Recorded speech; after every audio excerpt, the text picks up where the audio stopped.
Chers compatriotes, la RDC a besoin d'être sauvée. Pour être sauvé, ça demande votre contribution. Sur ce, suivez votre magazine Tout sur la bien avec votre humble serviteur John Mulumba. Dans cet espace, nakoyamba bai politique nyonso, ba ya société civile, pe ba o nyonso bazali kosala musala malamu pona kotombo l'école. Nayango, Bolanda Biso, chaque lundi, mercredi et vendredi à 12h30 en direct sur Antenne A, la chaîne des références.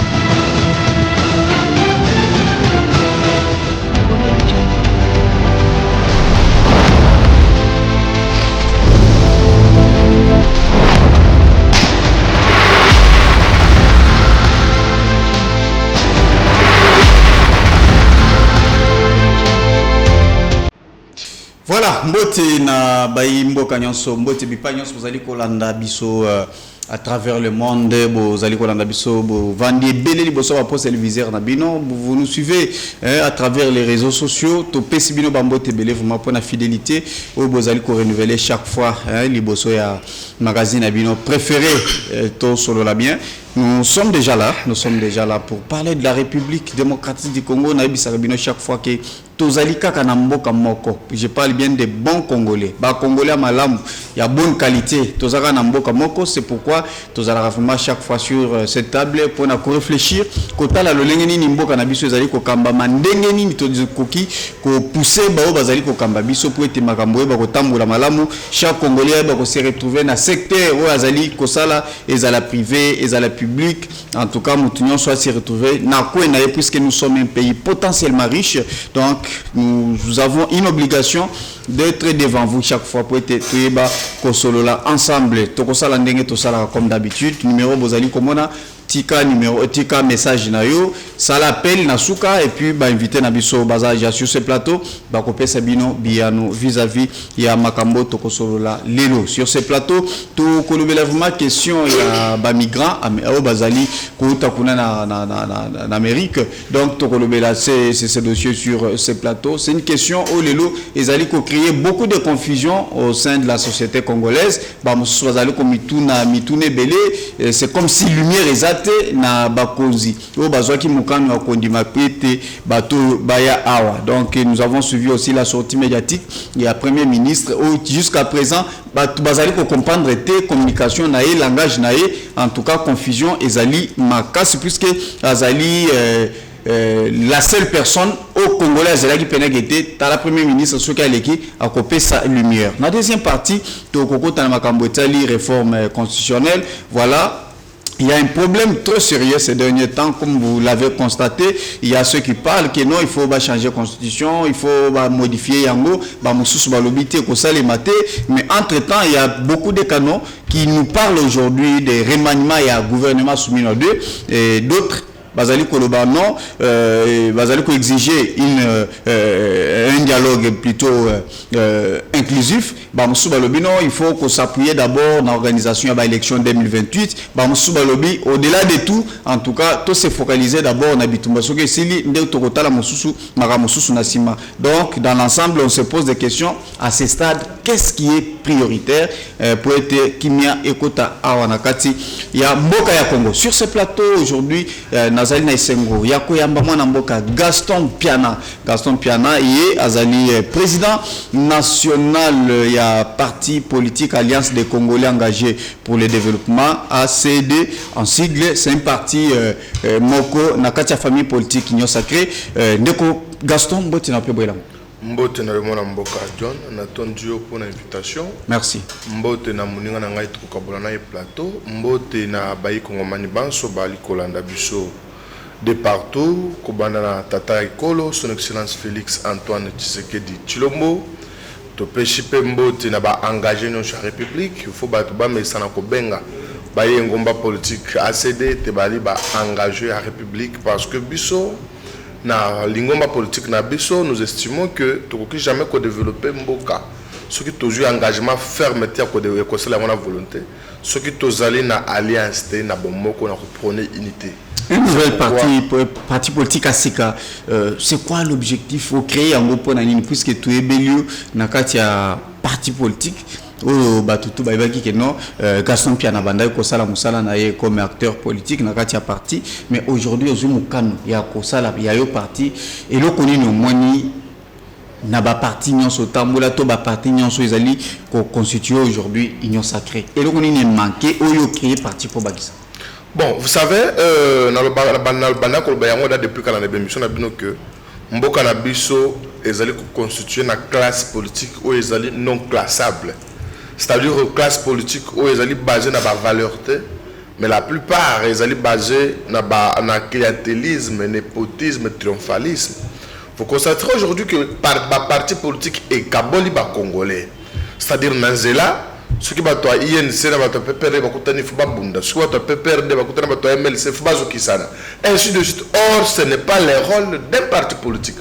Alors nous tozali une nouvelle classe politique et nous avons des valeurs irréprochables au tozali ko prôner pour mboka na biso.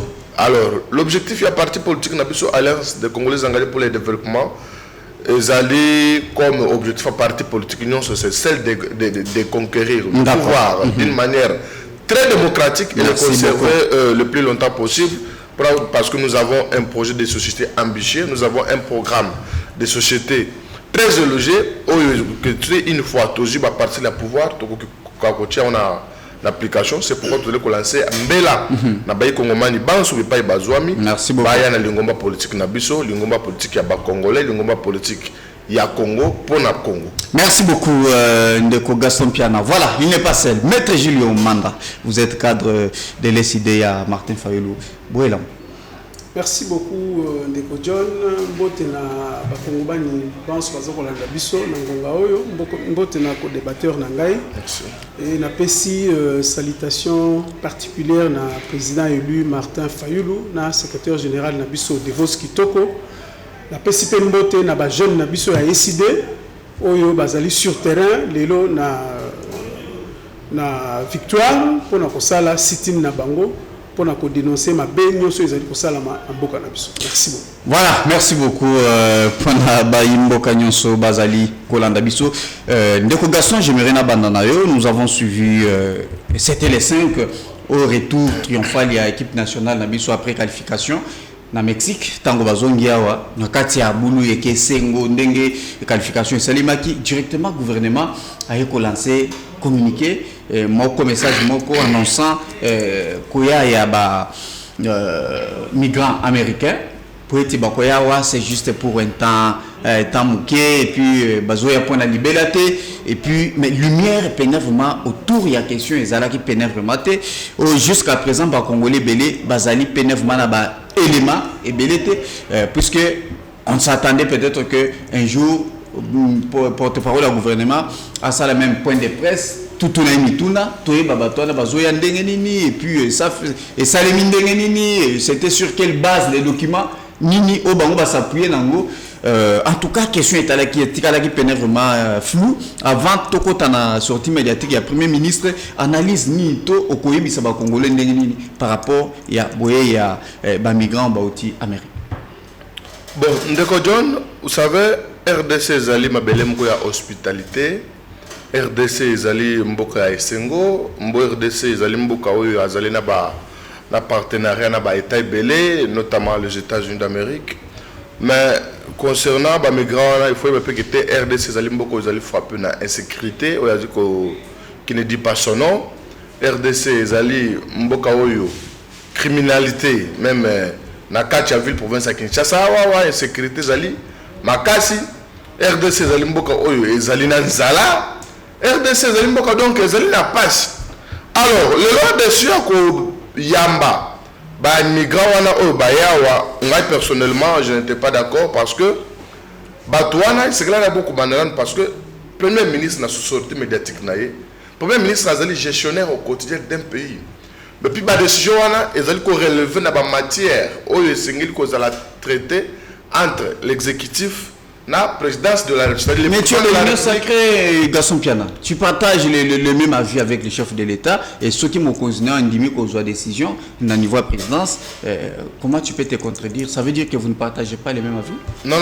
Cela ne veut pas dire que je dois laisser ma tête à la maison et me rendre sur votre plateau avec les Boumoulangais pour réfléchir.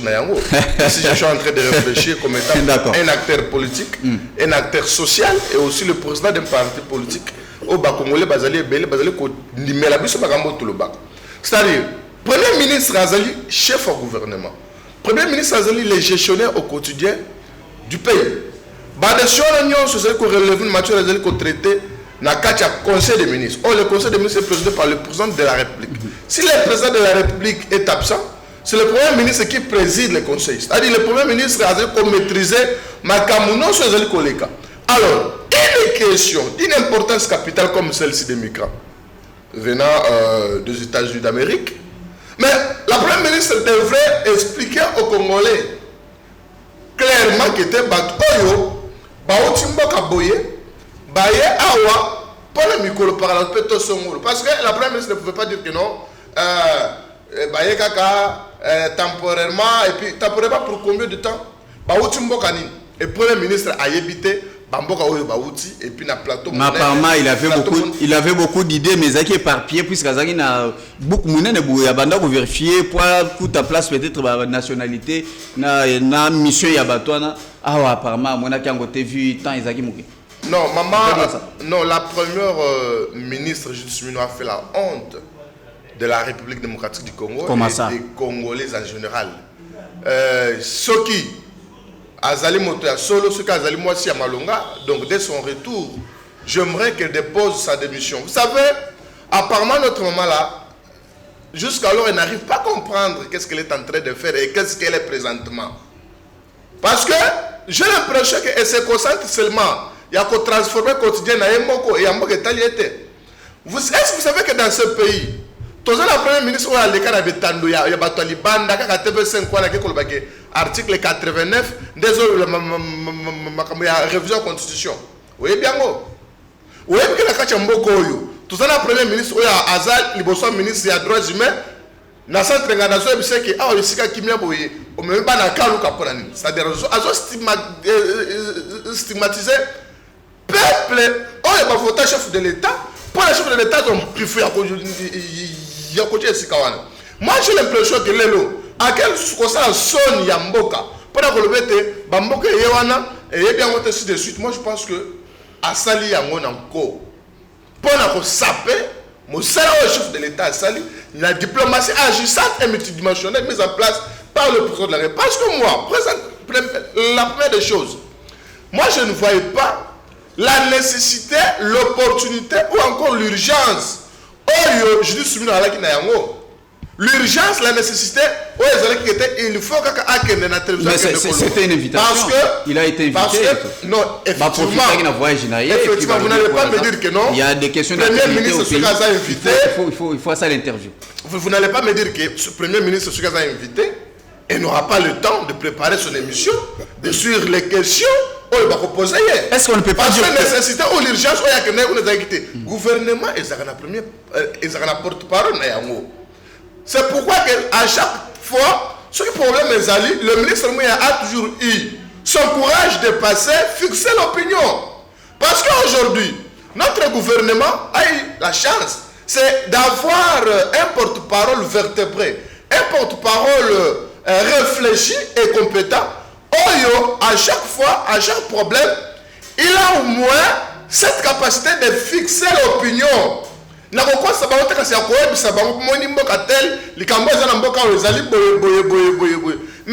elle s'est précipitée. Il y a aucun de et puis pour la saper diplomatie, mais Gaston Piana, est-ce qu'on ne peut pas dire que majorité, la plupart, il y a Bako, ils ont signé Libanda, souvent c'est le chef de l'État, ou soit ministre en charge des affaires étrangères, peut-être il y a certains éléments qui ont échappé Premier ministre. Est-ce qu'on ne peut pas trop jouer en anglais? Non. Ministre Mogota qui travaille beaucoup. Le ministre de sous la coordination, il y a Premier ministre. Et puis il faut y baguetter ordre de mission ce que ministre Azoli Mamboka chef de l'état muto signaka te premier ministre muto signaka nazolo bango mettre en face nangai premier ministre muto signaka ordre de mission pour la ministre Abi Mamboka et premier ministre a reçu ordre de mission sans toutefois que tel ministre Azoli ne reçoit ni libanda le chef de l'état ne peut pas s'engager parce que les chefs de l'état ne s'engagent pas que tel chef de l'État qui a consigné partenariat ou bien accord tel. Non, c'est le gouvernement. Est-ce que c'est le gouvernement qui représente notre nation. Vous, l'Union sacrée, aujourd'hui, vous donnez raison dans l'opposition au Bazali Koloba que le pays n'est pas gouverné. Puisque, défaut, le Premier ministre, vous trouverez que c'est lui qui gouverne. Donc, gouvernance, c'est un peu Est-ce que vous allez reconnaître aujourd'hui que le pays n'est pas gouverné? Non, le pays est gouverné, mais il y a aussi des incompétents. Le pays est gouverné. Parce que le pays est là et la première ministre coordonne l'action gouvernementale. Ah ouais. Mais quand elle prouve des insuffisances dans le cadre de l'administration Azali Kosala, et c'est tout à fait normal que le chef de l'État l'Ongolaye. Alors que nous sommes compétents pour la côté. Parce qu'aujourd'hui, moi j'ai l'impression que le chef de l'État se bat seul.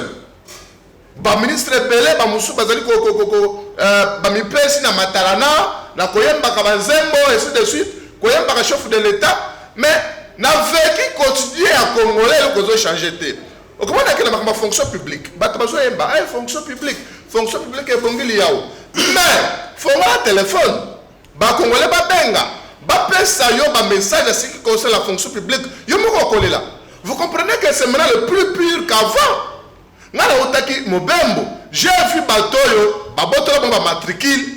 Bato basala musala pendant 15 ans bafuta makabango makamunoso mais baboto bango ba matricule et se retrouver en Équateur ba des doublons effectivement non ba doublons donc il y a où avec ça la campagne là ba matricule mususu ambata to mona ki ba pesa ki bato mais ce qu'on met quand la fonction publique ezala bato basali 15 ans bazawana bazana matricule baza payé mais ba muso ba kotia kasuli ya baza payé na makamunoso ba wana bazo embele bazem.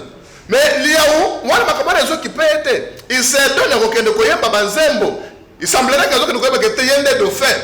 Il se donne aussi le temps. Il y a déstabilisé la province à Mongala, côté animateur de Ronangaï. Vous savez, il y a des gens qui n'aident pas les chefs de l'État. Il y a un monsieur Cédric Kaya, qui est vice-gouverneur, il y a Mongala. Avec assistant parlementaire honorable Steve Mikaï. Ce monsieur a volé. Mikaï, Steve Mikaï a un passeport à quelle Assemblée nationale? A eu Steve Mikaï plus de $100 000. Bakange Baché en prison. Même Moutouana Akimi en prison. Aya a frappé Koulouk Guilène pendant qu'il était d'IRCAB.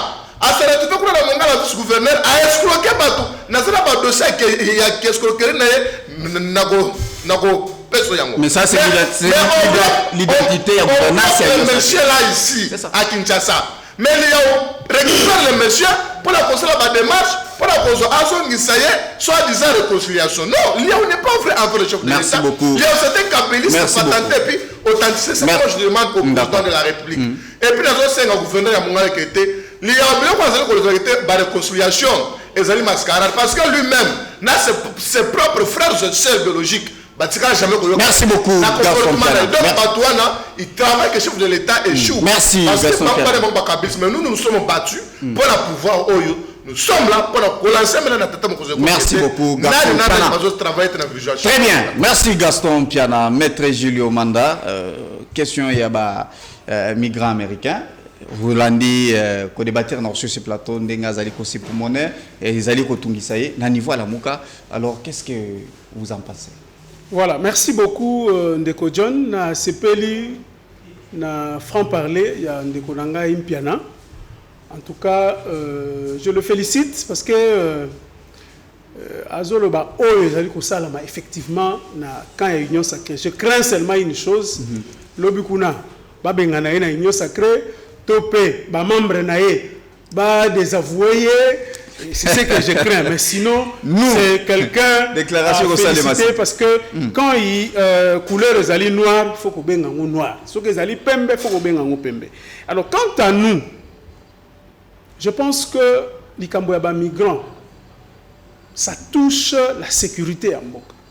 Et surtout, bisoto yebi bisonyo soawa ba nationalité wala. Ce que ba otangolo déjà ba colombien. To yebi en quoi ça rime? Mais l'élo, vérité elingi koloba mate. Madame Souminwa a l'acquis noir sur blanc que nous avons un gouvernement parallèle. Elle ne maîtrise rien. Aza ornement, excusez-moi le terme, Aza ornement, il y a gouvernement, mais Aza premier ministre Théo Azali qui a assumé exécutif au quotidien. Alors qui que Makamoussou se signe à niveau de la présidence, là où il y a un gouvernement parallèle, où ils ont traité Makambu, elle n'est là que pour signer point barre. Parce que le premier ministre Azali qui gère Mboka au quotidien, Azoye batté nombre de migrants baillés. Azoye batté combien de temps nationalité mais c'est très gravissime, c'est très gravissime. Na bamboka mosusu lobi nango fallait démissionner. Il fallait démissionner parce qu'elle n'assure rien, elle n'assume rien. Biso peuple tout le monde qui a ça quoi assurer l'autre côté pour na biso et sur le plan il y a gestion, il y a payé au quotidien, à ça quoi assumer l'autre côté ba décision ils ont joué ailleurs, il y a ça wana ka rapport na ko exécuter. Les loyaux tozali na ba congolais et belé bazali ba déplacer interne. Na ko pesa oka ya bande ko na biso ya pakajuma. Bande ko bazali na pakajuma. Aujourd'hui bazali exposé na insécurité. Non seulement insécurité sur le plan il y a physique, mais aussi sur le plan mental, bazali vraiment traumatisé. Mais baza ba congolais, ba nationaux, ba citoyens congolais. Mais t'as la place ba tcheba. T'as la ba condition bazali na. Et aujourd'hui, prendre une décision sous prétexte au nom, il y a pays nabiso ezali, pays moko hospitalier, to yamba ba migrants, oh to se baté tant nino ba ko salawa, to se ba nationalité nabiso parce que ceux qui premier ministre aza ko informer bisoté sur les nationalités à bateau bazali koya. Mais to ko zo information na biso peuple to ko zo ngo wapi. Kutu biso to zali quand même na Kinshasa to zo landa télévision. Comme déjà, qu'est-ce que c'est sur nationalité wana ya bandeko bazali quoi. Bongo bato basa na fin fond ya mboka.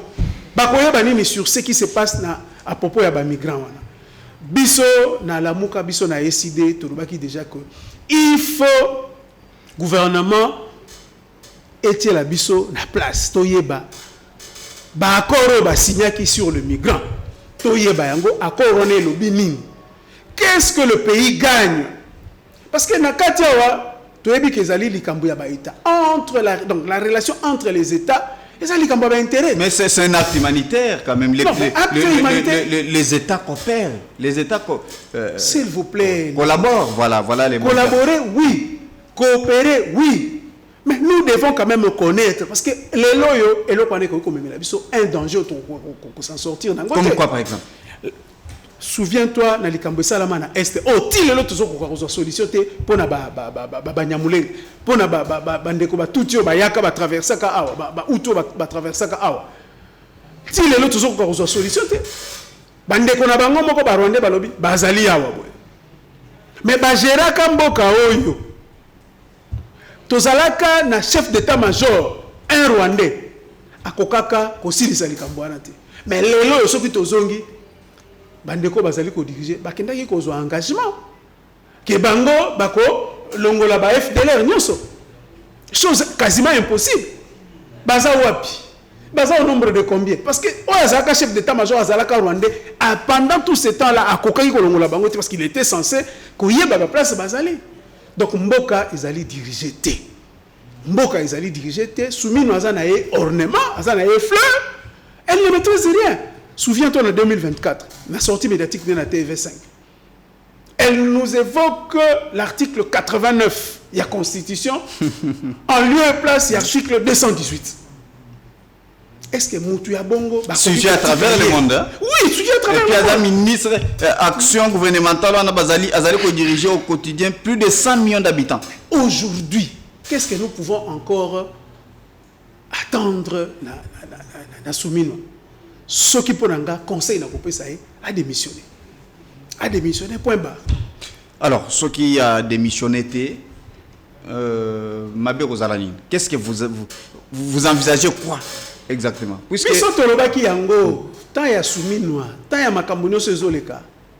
fallait to vanda na dialogue national et inclusif. To vanda to solula. makambo nyonso ba accord nyonso bazali ko signer na secret o bazolinga ko bisa biso vérité te to vanda to sola mboka ezali ko kufa mboka ezali ko kende to ko vanda quand. Mais j'ai suivi certains, je pense que cette question na kozongela nango pe Gaston Piana bandeko mususu bazali ko lobakete bato na scène de 26h ba yewana na nous d'une manière stratégique, c'est pourquoi bazolinga te bafungula ba yeba o bango bazali. Mais justement, yango na lobi na kati ya union sacrée ndeko nanga John tokomona oyo nanu tomona te depuis Congo ezala Congo. Moi j'ai suivi ce matin, je crois que c'est une émission d'hier. Quelqu'un de l'union sacrée, bazo benge maître qui dit que la télévision que ba migrants wana ba ye bazande ba technicien. Bango ba ye ba isa ba ingénieur, ba ye po ba tonga bandaku pona koyamba ba o ba koya. C'est sur le mais ça ne peut pas, ça ne peut et cause à la bongoté to me ran ko zongo angloana. Ça ne peut pas être ça. Papa. Vérité nanya ko yebisa biso vérité. Ezali gouvernement to ezali ba communicant. Parce que ceux qui ba communicant, certains ba communicant il y a union sacrée. Certains disent que batouana ba ye baza ba homme d'affaires. D'autres disent que bazali ba ingénieur ba ye pour ba construire pour accueillir les autres. Tondi Melanani. Peuple atikali na soif. Voilà, peuple atikali na soif, je pense que ça doit faire mal. Si réellement Mutozo Landabiso, aux alliés congolais, aux alliés na conscience, makambo ezali koleka oyo, en tout cas tu dois beaucoup réfléchir et puis comprendre que ovana nengo vandu anate, il faut koluka ninga ko réfléchir autrement. Gaston Piana, bateau baye, puisque on a nos petits points de vue na haute et puis bimisaki quand même banda kotungisa yo vis-à-vis à sortie médiatique ya premier ministre Ebisangai basa ba investisseur ndenge tozo ka tolandi bande kona union sacrée ba mosu balbino sont des techniciens ba ya ba mosu balbino sont des militaires, donc on ne comprend pas yebisa biso basa banan exactement puisque vous êtes la voix de l'union sacrée ndenge vandia. Vous savez ba émission politique est un caractère pédagogique. La République démocratique du Congo, principalement nous qui résidons Kinshasa, c'est le seul pays où les gens pensent que mieux parler la langue de Molière ou le français, la langue française, c'est une présomption, il y a intelligence. Évitons ça. Alors, comment tu veux investisseur, ingénieur? Non, ce sont les demandeurs d'asile. C'est-à-dire, na lingala, moi ni bateau ba keko bwaka ngunda. C'est ça. Bateau ba keko bwaka ngunda, bon, il faut que ça bateau musa sane crime na Congo, akimi na ye, tout muta sane ba ko mabe akimi muta bomi bateau akimi. Bon, maintenant bango moni kete ba expulser bango ba pesi bango asile kuna te. Maintenant batouana. Donc en vrai dire, ce sont des bateaux. Mais nous bateaux, ce sont des investisseurs, non. D'ailleurs, il faut que un peuple, la population quinoise, il faut faire très attention. Parce que Batouana a un état de santé na bango, Batouana casier judiciaire na bango, to yebite. Le premier ministre porte-parole au gouvernement Lobaki va traiter cas par cas. Il faut bailler banani azanani état de santé makamona union. Mais est-ce que cas par cas pendant que Batouana basa déjà en abisso? Mais avant de venir, peut-être tout a été déjà fait. Non mais est-ce que vous traitez cas par cas pendant que Batouana basa déjà parmi biso? Commune ou loger bango et recevoir bango commune en Ntsele. Et ça commune dans insécurité makasi. Bazui bateau bazoi na paka djuma baki waka bango kuna. Insécurité baki sabe moni bitumwe de makuna. Le bourgmestre lui-même manque même les moyens. Il y a qu'on se déplacer parce qu'il faut préciser ce qui est commune Yansele, bourgmestre na ya donc bazala katana moto, il y a service té. Alors commune c'est pas problème. Mais pour pas que ça problème, pas de basoda bakawana, pas de basoda bele bakuma bakulu, mais déranger commune de insécurité, et allez ko bakisa. Et puis de deux, et allez commune les stratégique. Bamo bondo batana maluku, bebono bochima na Nsele. Nsele wana tozala frontière na Congo Brazzaville. C'est-à-dire il y a des décisions avant cause yango et c'est tout réfléchir, tout manuela. Qu'est-ce que nous pouvons faire? Donc batoi, il ne faut pas dire que non pas investisseurs, non. Parce qu'au Congo, surtout biso bilingue, nous sommes prêts de vendre même tête na biso. Côté quand même bomoto na biso, après avoir Kozobaniette quelque part, et puis venir dans la télévision pour raconter des bobards. Or, ce qui n'est pas digne. Il faut que même être bas dans la biso, n'a pas kokolo dans la biso, bah comment on a comme makamunyo, sur tout ça, est-ce que d'ailleurs c'est une bonne décision, Yako, qu'on dit vraiment demandeur d'asile, est-ce que c'était une bonne décision prise par l'État congolais? Ce n'est pas prohibé. Et puis qui s'est mis dans mes pécos? Cela dépend de la coopération. Ça dépend aussi de la relation au but sur les États-Unis pour entretenir. Sans ignorer que non, présentement, les États-Unis d'Amérique sont un partenaire important pour la République démocratique du Congo. Mais cela devrait se faire dans le langue que les alliés encadrés, dans le langue que les alliés planifiés, pour dissiper malentendu. Parce que la population, bataille qui a un mabé, peuple sur moutonio, sur congolais, azali ko tirer conclusion na ndenge na ye. Or, lelo débat yokoye kozala te. Ce qui premier ministre a expliqué que non moni batouana boye baye boye bakofanda parce que j'ai lu président ya Colombie azo s'inquiéter batouné il faut pas zongo voilà on a vu il a fait pensez-vous que Argentine ou bien Colombienne ou bien Mutuni noyo américaine ni sérieux oya kolongwe pas la bango aya kovanda avant d'être na matongete mage kovanda na tsele kuna donc na bisobe. C'est un peu difficile.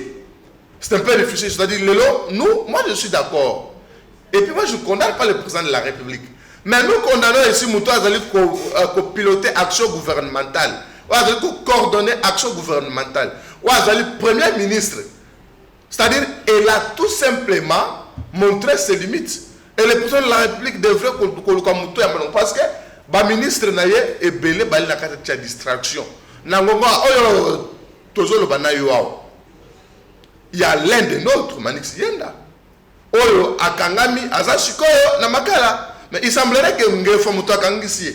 Pour l'année, il a intervenu, Namakamo et Tali Makama Frivao, et ainsi de suite. Bon.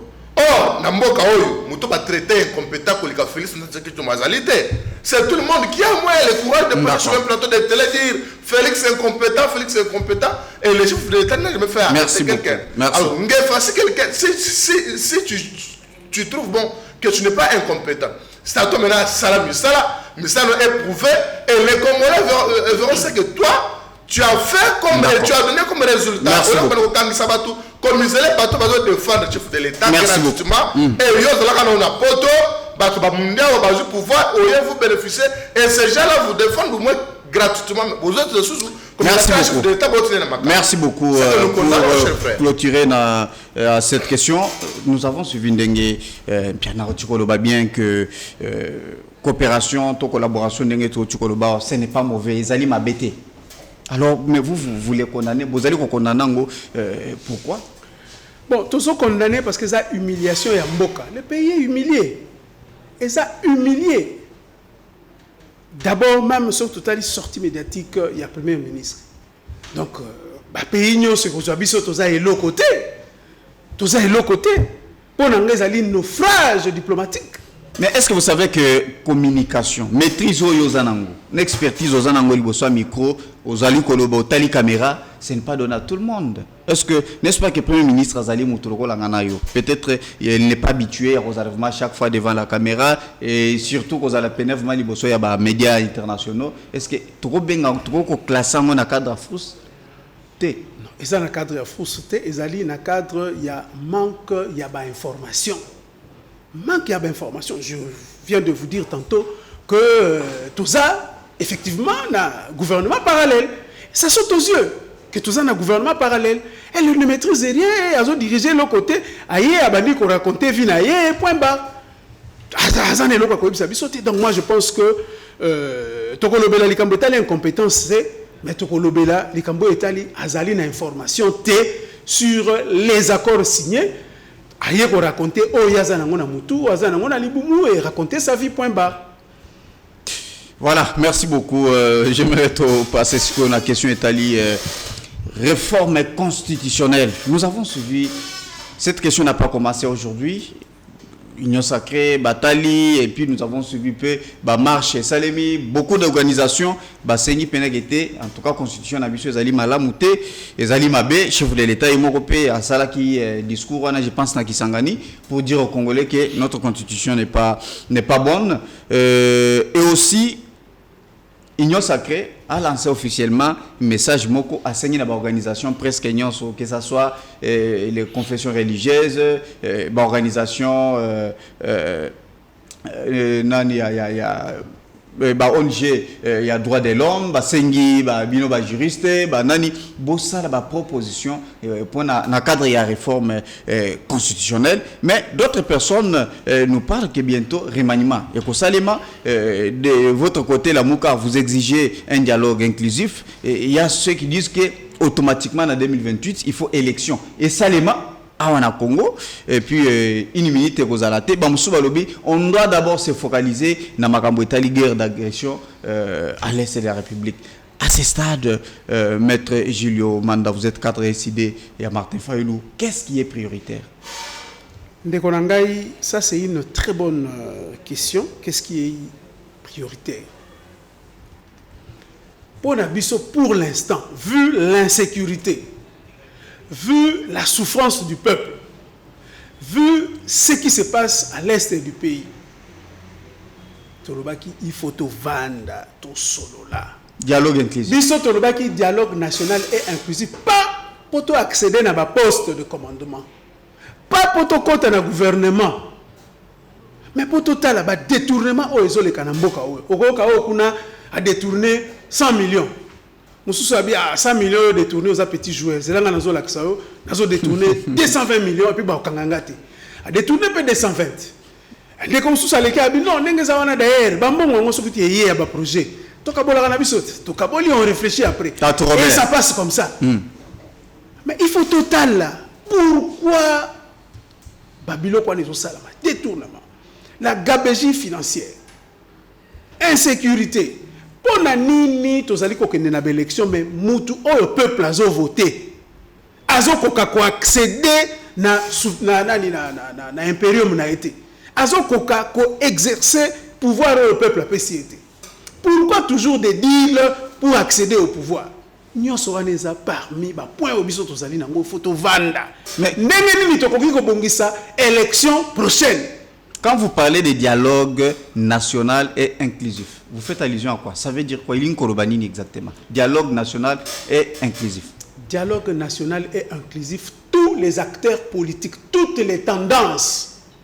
Parce que bandeko nyonso yo bazali ba acteurs politiques, o bazali ba congolais. Parce que ndeli ko vanda na biso elongo. Total mabe ezali wapi? Tolo bana vérité. Biso tolobaki vérité, réconciliation et cohésion nationale. Donc, tu vas dire la vérité. Place mbebe ezalaki to bongisi to sali réconciliation et to créer cohésion nationale pour que to empêcher banguna o bazali ko menacer mboka, batika ko menacer mboka. Total la boni ba élection ekoya, ezala ba élection moko crédible et transparente que le peuple a voté azala wana effectivement. Et qui doivent être à la table?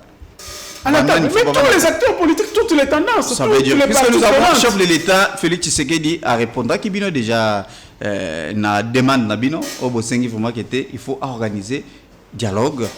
Alors, Bino, Bozali Koloba Nanga Azala, Kabila Azalawana, et pourtant, Bazabato, Bazala Makila, Yaba Congolais, Namaboko.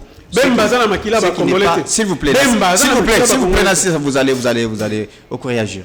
Bazali na makila na maboko et puis ba procès na bango to moni ndenge salemi de deux balobi soki balimbisi bango balobi ki était bazonga lisusu lelo na dialogue et puis ça sera une manière ya encourager ba musu ba otika puisque majorité ya bato basimbaka mundu qui se sont des frustrés l'habitant bozonga susu ba musu ba gouverner bango pourquoi puisque ba eko se retrouver.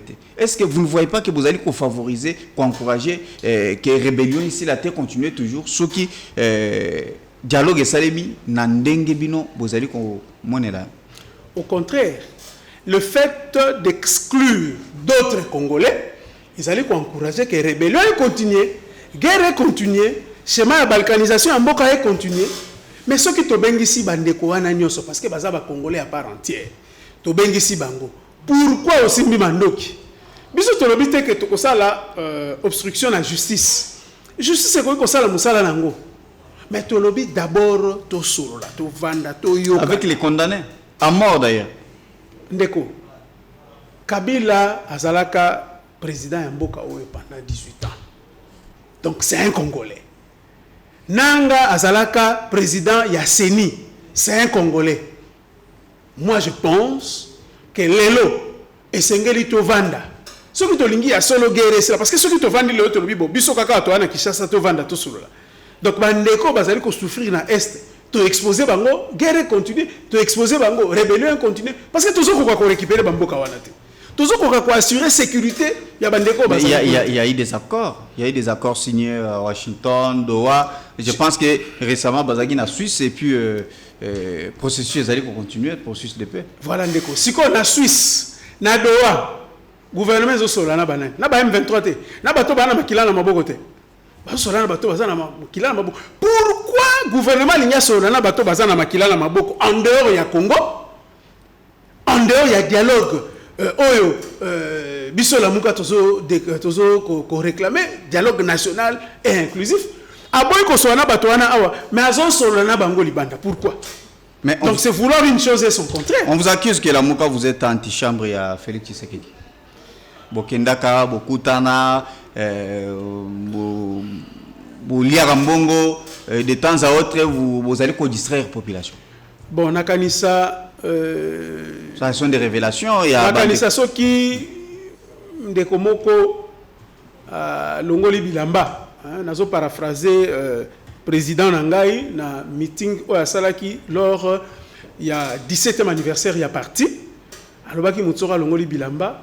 Yope kolongola bilamba te parce que le bon mal longoli bilamba po longoli bilamba bino balé ba considérer bino lokola batama boma to koki kozala antichambre ya Félix T mais c'est Félix a yebi très bien puissance ya opposition ezali incarné et pas ya Martin Fayulu. Voilà, merci beaucoup Gaston Piana. Voilà.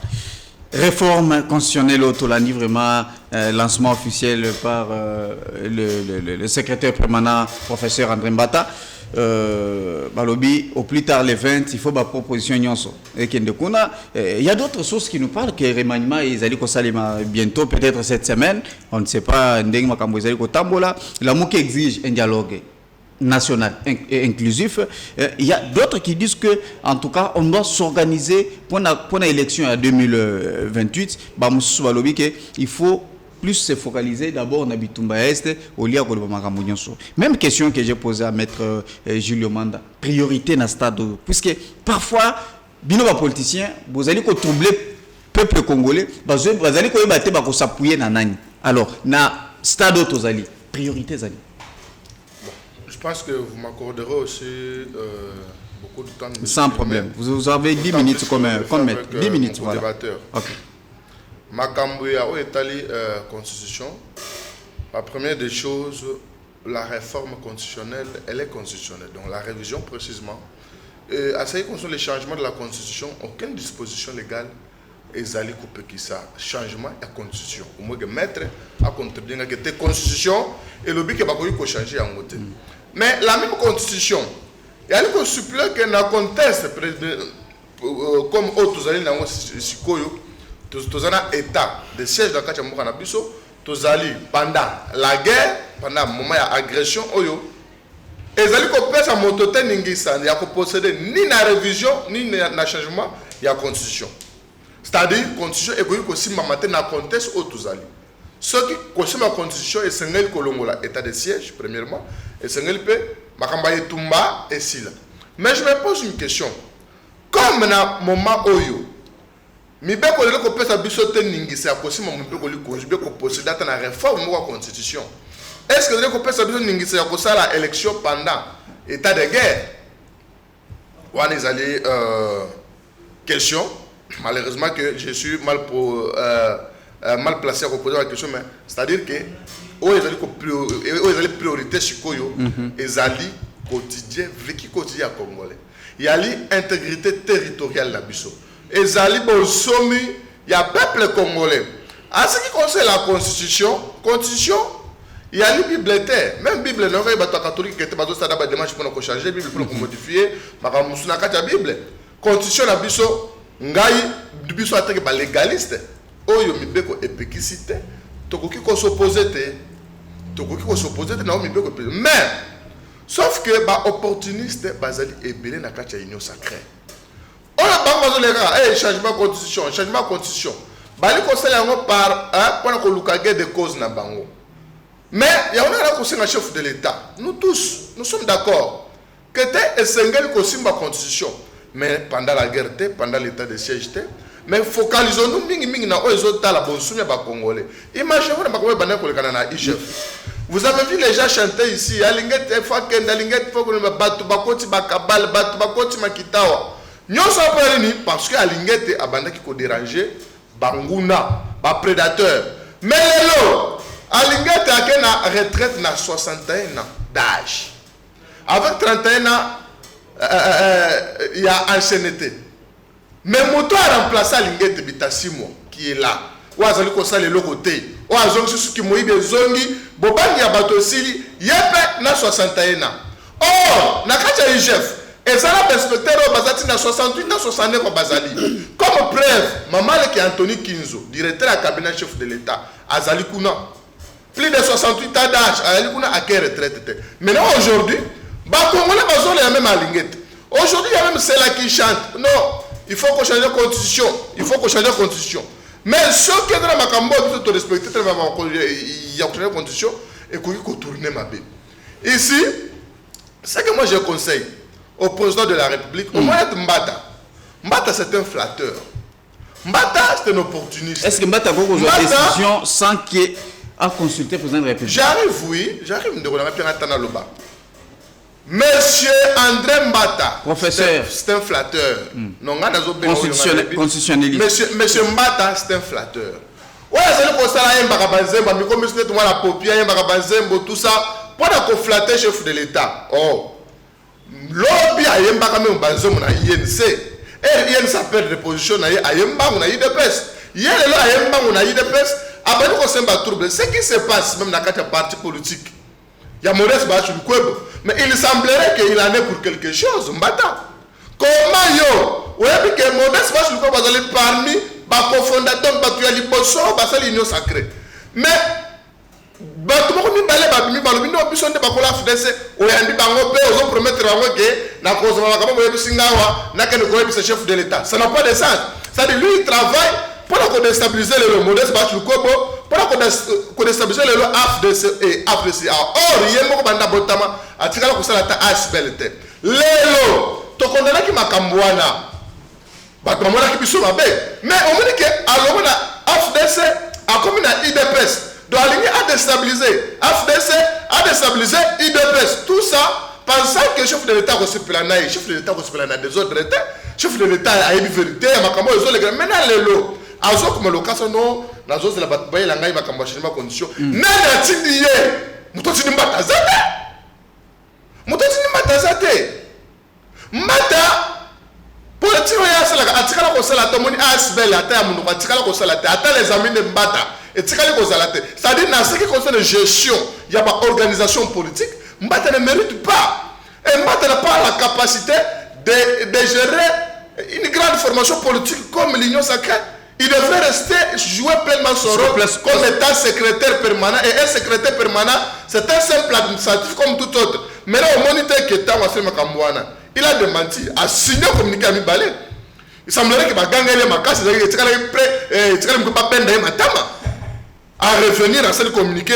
Non, Makambouana est bandé contre la haute autorité, Makambouana est bandé contre l'Union sacrée, et bandé contre la. Et je t'ai au commis dans le Union sacrée, au signé, dans la qualité de l'Union sacrée, où on est excès de zèle. Il y a un autre chef de l'État, Mbata Rokumba la Libunga, Mbata Zéliko mérité à s'en écarter, parce que le lot. Mbata cherche à codifier la famille politique du président de la République. Où ils allaient UDPS. Par quelle magie? L'UDPS aujourd'hui est géré par Augustin Kaboué, où ils président AI, où ils secrétaire général. C'est connu dans Batunyonso. Même Libanda, il y a un représentant parti. Mais Yombata, n'est-ce pas qu'il y a un bureau à Batu, ou comme il y a un Mikanda, l'entreprise à l'État, où ils allaient à politique. Yo comme le nous peut ça n'a fait fonctionner union sacrée. Avec quelle qualité? Merci beaucoup. Augustin Kabouya l'a dit. J'ai aimé sa communication de l'honorable Augustin Kabouya. Union sacrée, ce que ça n'a pas ça. Mais bien sûr, ça Augustin Kabouya que je salue. À cette vidéo est arrivé, nous avons présenté. Yo na union sacrée. Moussa secrétaire permanent de Gosenga, mandataire Mbongote. Union sacrée est composée n'a pas parti politique. C'est-à-dire, si vous avez besoin de cotisation, vous vous adressez au parti politique. Merci beaucoup, mais merci beaucoup. Je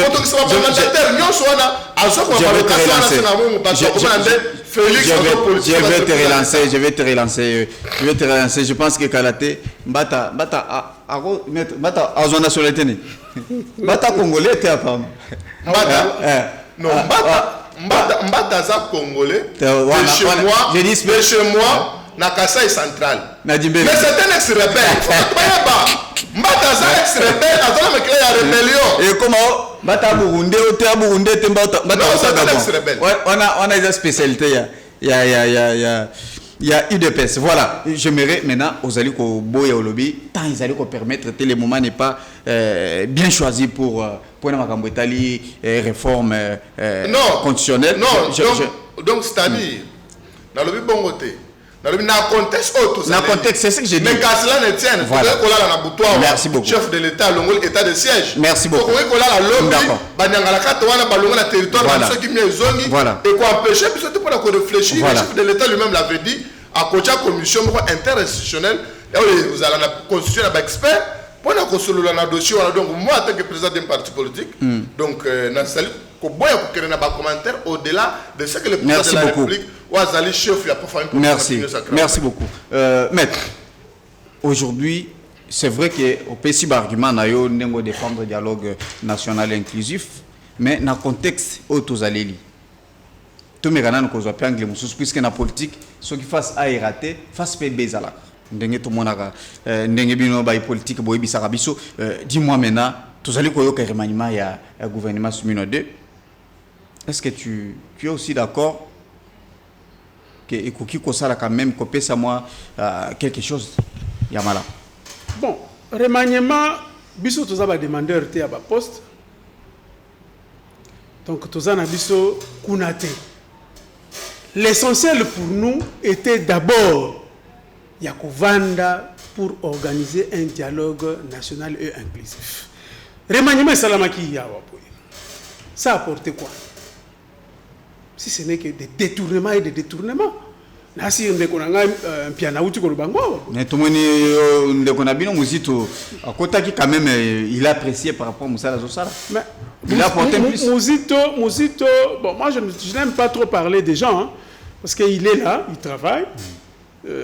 Azalaka déjà, na union sacrée Bandakala, mais a officialisé kaka entrée na union sacrée ndi azui poste na azali ko ça là et ba congolais ba ça il est parti comme opposant un opposant républicain. Azana opposition té. T'as la statue il y a opposition. Non, peut-être que Babylon Moussous c'est plus que nous ne sommes pas habitués. Il y a déjà mais à des fois c'est Babylon Moussous toujours et ça les maraté ou soit na Congo il n'a ne ça les maté peut-être tout le monde na Congo ce quand muto a travaillé na pouvoir automatiquement il devient mais justement mais à cause de l'opposition républicaine ceux qui m'a bezali au demi ceux qui m'a bezali au dénoncer ceux qui l'opposition républicaine c'est au niveau du parlement. Ce n'est pas dans l'exécutif. Parce que si vous êtes déjà dans l'exécutif, vous participez à l'action gouvernementale. Effectivement. Mais c'est fini.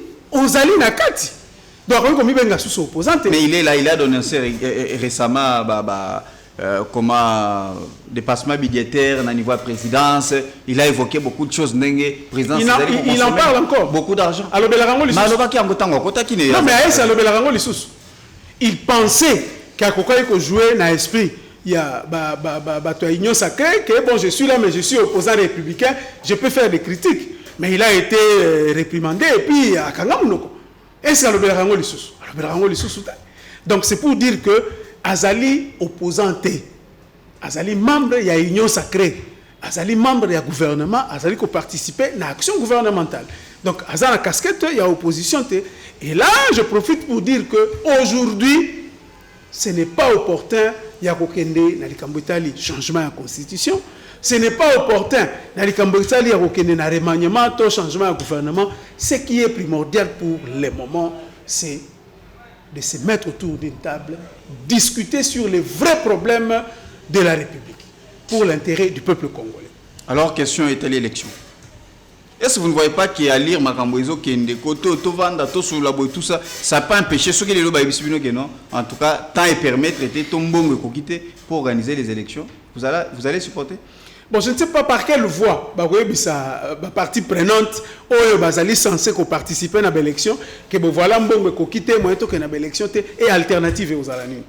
Ça aussi, ce que bino c'est pas condition pour le dialogue, président a pas condition besoin de maïté et pas besoin de maïbinoté. Vous ne voyez pas que vous allez bloquer les choses et aussi empêcher de déséquilibrer le processus électoral. Je pense que le peuple congolais a député. Il est en train de voir ce qui se passe. Azomona banani bazali ko bloquer le dialogue, banani bazali ko bloquer pour que cycle électoral est à la respecter. Parce qu'aujourd'hui, élection, il fait ça en 2028. Et là, si je peux revenir en arrière, aujourd'hui, la Constitution prévoit ces modalités de révision. Mais est-ce que c'est important de réviser la Constitution à l'heure actuelle? Comme il a fait un mandat, pour réviser la Constitution, tout changer la Constitution. Ça va apporter quoi Namboka? Moi, je pense que s'il faut donner des conseils à M. Mbata et les autres fanfarons, chaque jour, qu'il faut changer la Constitution, il faut changer un élément probant et Koki comme Mabiso, effectivement, la changement. Mais il y a un cadre, il y a Fidel qui est parti à Fifi Masuka, gouverneur, il y a Lualaba. Il a saisi le Parlement avec une pétition contenant plus de 100 000 signatures. Est-ce que ce n'est pas constitutionnel? Moi, je la dis démarche, écoutez, l'article 218 parle de deux modes. Il y a révision constitutionnelle. Il y a mode référendaire, la mode parlementaire. Encore, il faut que tous les éléments soient réunis. Il ne suffit pas que la Mouki réunisse la signature, et puis on révise la Constitution. Et surtout que dans le contexte d'Ozali, on ne peut même pas penser à ça. Tu penses à Makambo Ezali primordial. Tu penses à Makambo Ezali pour l'intérêt à peu.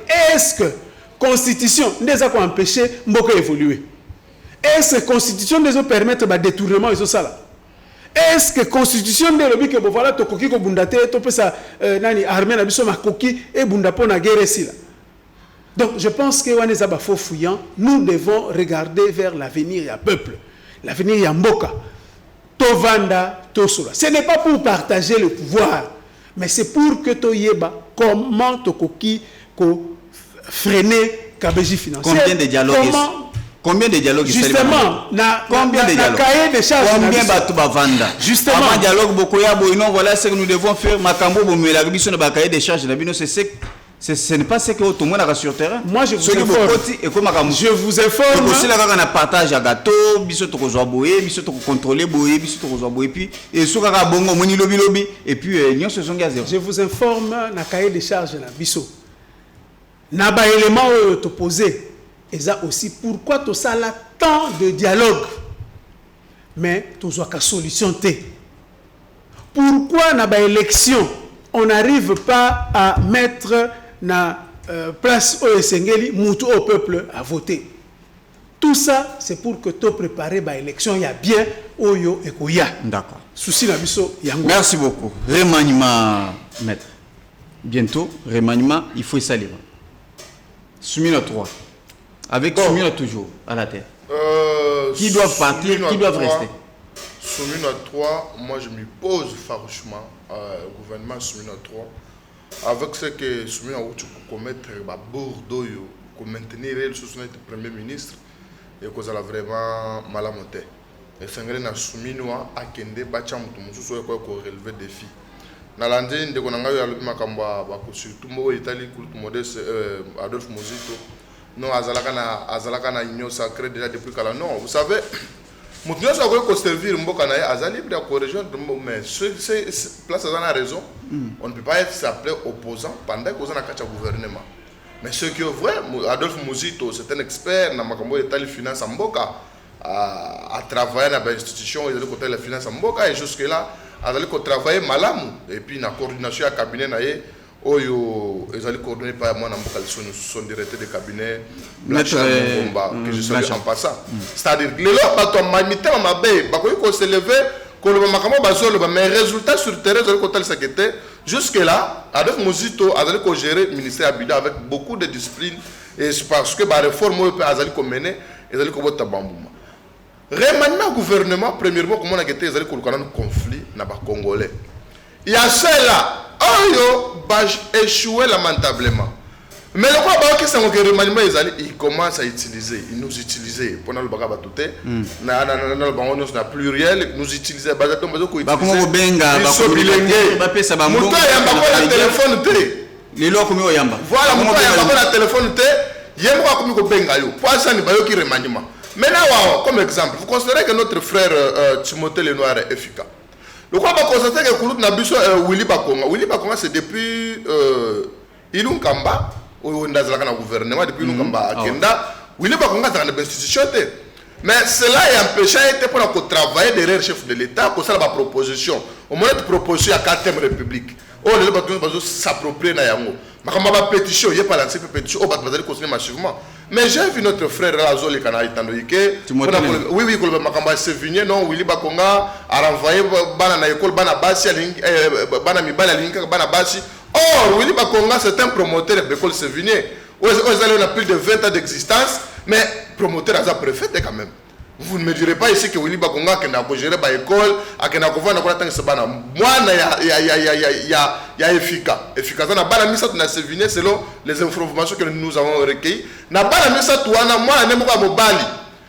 Alors, on a frappé dans l'insolvabilité. Tu as fait que mon classe c'était 3. On a pas ma caille dans la classe. Moi, Timothée Lenoir. Oui. Moi, l'efficace, on a ma caille dans ma sang, dans la classe. Comme on a la classe. Mais, papa. Que là, ce sera pas de belé. Moi, la éducation est équipée pour contaminer. Et puis, école Nyoso, mais tu n'as la vidéo. École Nyoso, ça n'a pas de règlement intérieur. Mais le règlement intérieur, tant que vous rappelez moi, tu as un journal, il y a classe, il y a moi, il y a Timothée Lenoir, Bamakamo, il y a bah renvoyez moi là mais bah na mi balé bah tikali mais là il s'abuse avec des filles sexuellement. Oh il y a un pas mi balé à bacho bah tikali na kacha c'est venu bah tikali donc biso les lois on a interpellé tant que frère un ami. Il faut revenir dans le bon sens. Nous ne pouvons pas être utilisés à cause des miettes pour nous saluer bah kulut na biso OEP bah se sacrifier le langue pour construire leadership na biso. Donc les gens du gouvernement oyo ils ont bateau baseli musala mala monter et c'est les oui ce que chef de l'état j'ai bien été il faut qu'on mette un peu qu'on bouger gouvernement effectivement bateau baseli musala mala monter mais ba baseli peu musala mala mo bazali au moins les chefs de l'état a pensé na ba personne vivant avec handicap et autres personnes vulnérables président mon côté atikala ko président mon côté atikala ko kanisa gete et c'est même comme ça le ministère mon ko pour la bande ko mais a ministère en place. Et gloire à Dieu, moi, je suis une femme vertueuse, une femme battante et aussi compétente, son excellence Irène et Sam. Ah, le ministère, il y a un cadre organique. Le lot, il y a un secrétariat général. Le lot, il y a un belé, il y a un moussala, il y a un matricule, il y a une affectation, il y a un moussala. Ça, c'est un mission. Donc, il y a des ministres, ils se sont battus, Bazali Kobunda, Bazali Kosala Moussala, pour honorer la signature. Il y a le chef de l'État. Il y a le ministre Patrick Mouyaya, votre confrère. Voilà, juste ça, le monde qui est là.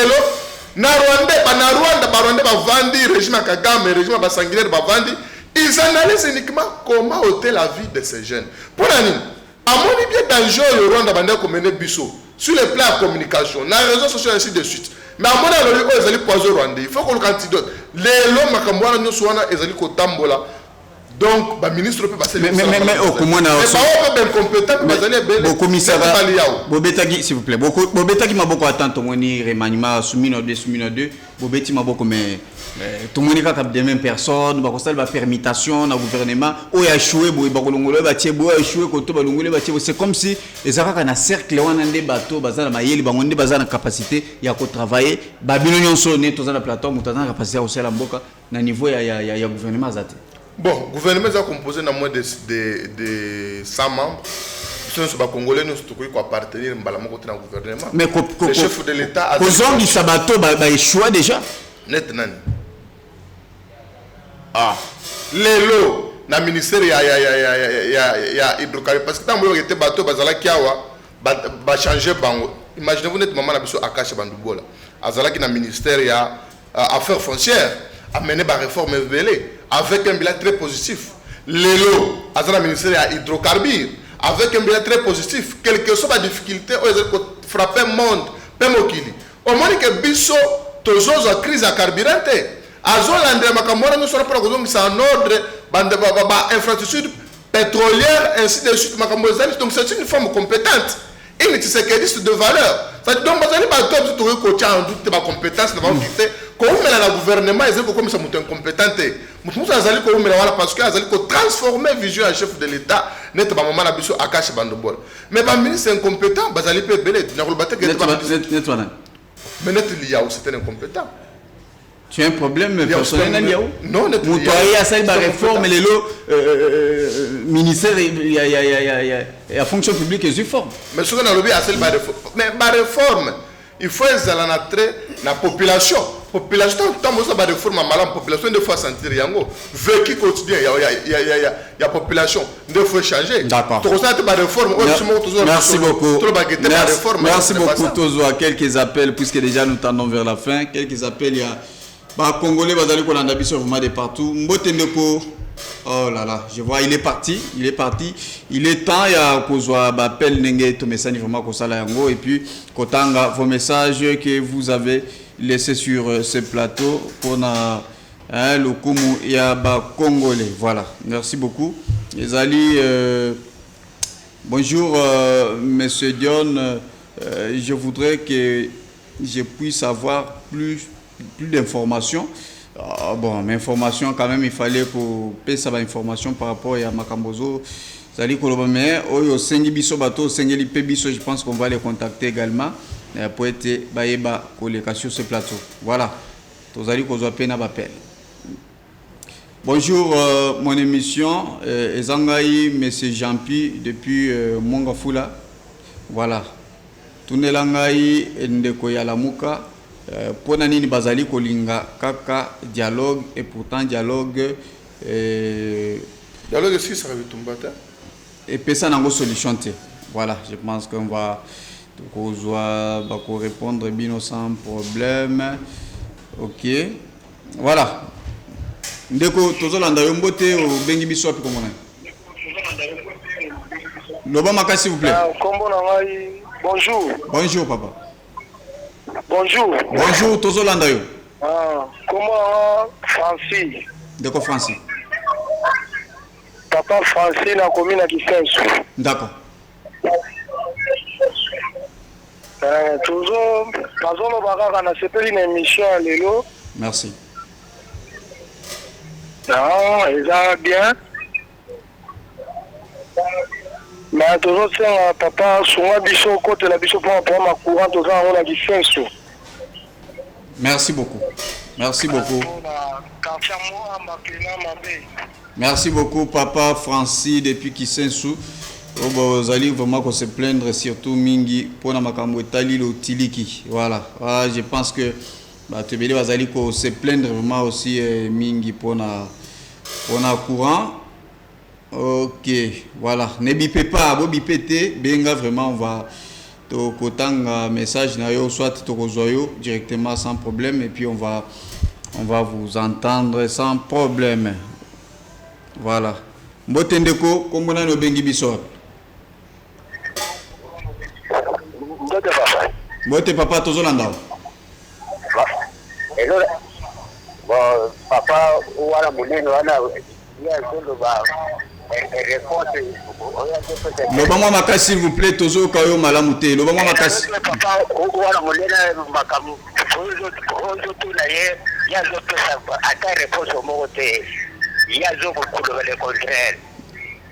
bon pesa une question moko mbala moko comme ça pour répondre olinga répondre à la question.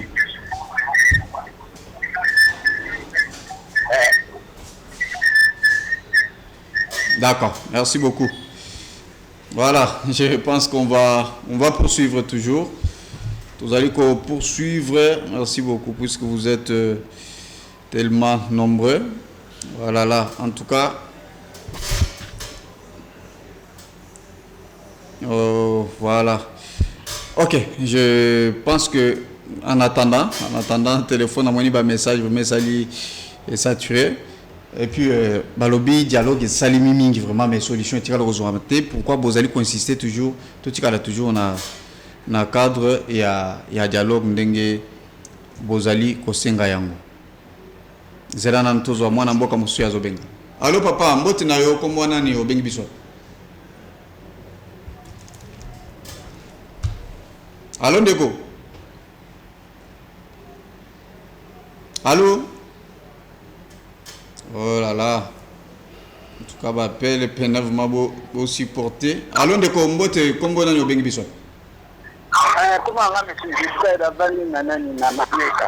Ok, le mama kasi zala musika na poste téléviseur na.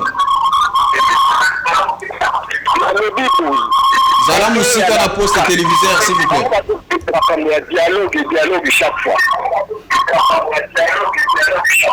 Est-ce que dialogue na ndenge ça pays na ndenge ça bato bango bakufa na Goma na Bukavu kuna est-ce que ça a plaisir de faire ce qui moque la Kenya on sait que ça dialogue va venir si makamonyo so Kenya mais bango kaka on va le peine et va aller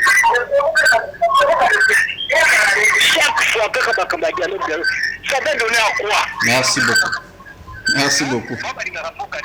Merci beaucoup. Je pense qu'Alan Dio il va vous répondre rapidement. Ok. Maître. Oui, voilà. Nalandi, question. Je pense que Tozali Awa, Tozali d'abord, il faut Tozonga. Tozonga Mbalamo comme ça au Chitena. Allons de Komoto la mission. Allô, bonjour. Bonjour papa.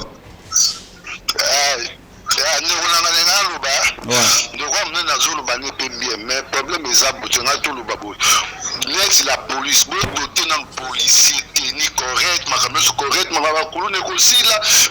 dialogue, mais policier, policier technique correct, équipement correct, merci.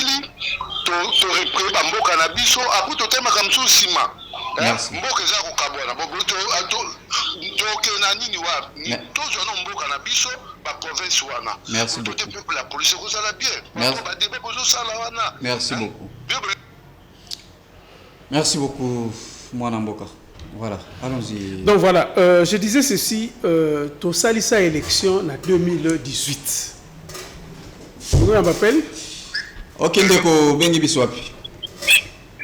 Allô? Allô papa. Tozali à to. Bonjour ndeko. Bonjour. Bonjour ndeko en direct Tozolanda. Mabengi bino na Congo Central hein. Ok. Kombo na mesele yo. Ok. Nazo. Tozo kayo ndeko. Ok. Nazo landa bino nalandi bino. Question na mutu na ngezali ndeka bandeko bazulu baona dialogue ti wapi dialogue. Donc souci ezaki mboka esangana na ezala moko kimekuta na mboka tiko otala makambo mususu makambo papo azulu ba munene wana ndaremi pe na kongole tele mazolo blo mweza eza normal parce que mboka ekokutambula na ba dialogue na ngambo ya bandeko na biso ya lamuka ya Martin Fayulu na ebite bazoluka kikokundi soto nini parce que tao tozana moto tano peuple nano makambo kikokundi totika ono pembeni. Merci beaucoup. Merci beaucoup ndeko. Même question dialogue. Voilà, pour être bref, je dirais ceci. Tozali na crise, il y a légitimité à part crise sécuritaire. Donc les Congolais doivent savoir que crise à Liboso et Banda qui est la crise la légitimité. D'accord. Tous aucun défaut. D'accord.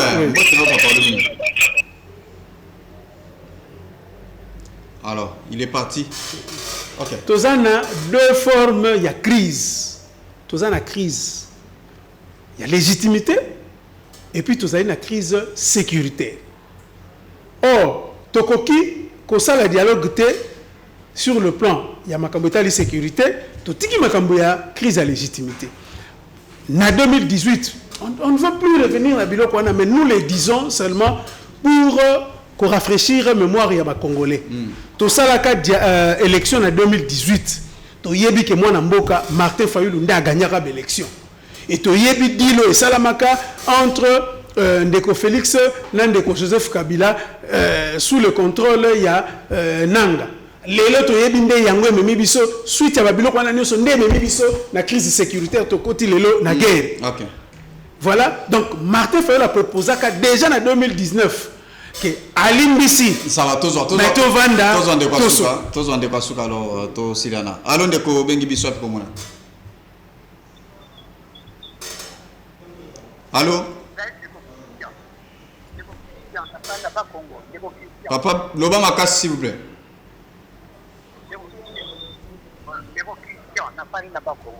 On va na kanko ko. L'Obama casse pas.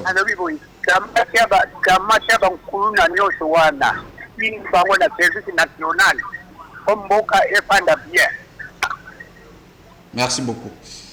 Ok, allons-y rapidement. Donc je disais que 2018 n'est pas la élection à Souka, 2023 et ça qui similaire à l'élection. Il y a combien de jours élection plus de presque une semaine je dirais. Il y a des motos là la mouki le bloqué qu'on vote là la mouki qu'on vote pas machine à voter na banda quoi ba candidat. Donc il y a une crise de légitimité où il faut régler yango et puis régler crise sécuritaire. Merci beaucoup. Je pense que votre dernière parole, maître Ndeko Gaston. C'est que maître a reçu cette mission. Monsieur Bandi Malam m'a eu cette mission parce que j'ai peur que Martin Fayulu a parti juste après mission. Comment est-ce que cette crise de l'élection en 2018 2023 na mboka? C'est absurde ça. Je pense que si on a plus de 3 décennies, plus de 30 ans, et tout le monde est à la cas. Félix est président.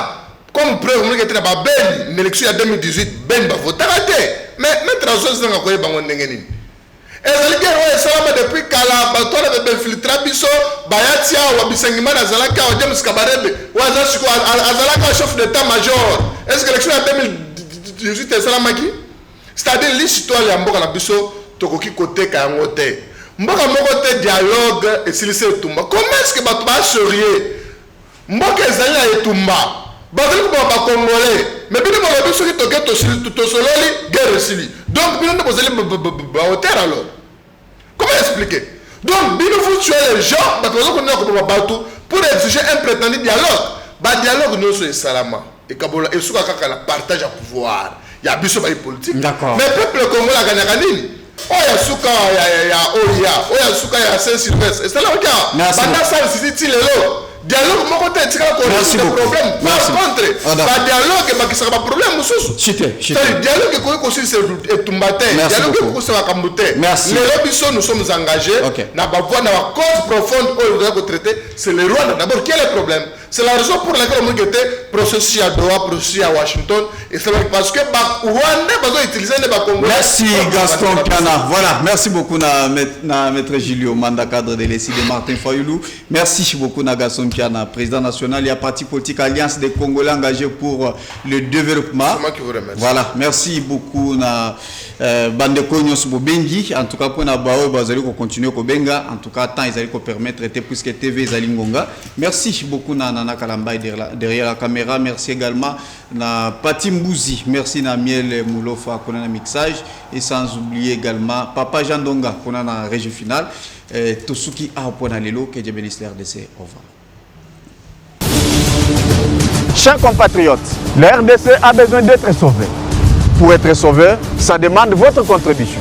Sur ce, suivez votre magazine Tosolamien avec votre humble serviteur John Mulumba. Dans cet espace, nakoyamba bayi politique nyonso, bayi société civile, pe ba o nyonso bazali kosala musala malamu pona kotombola ekolo. Nayango, Olanda Biso, chaque lundi, mercredi et vendredi à 12h30 en direct sur Antenne A, la chaîne des références.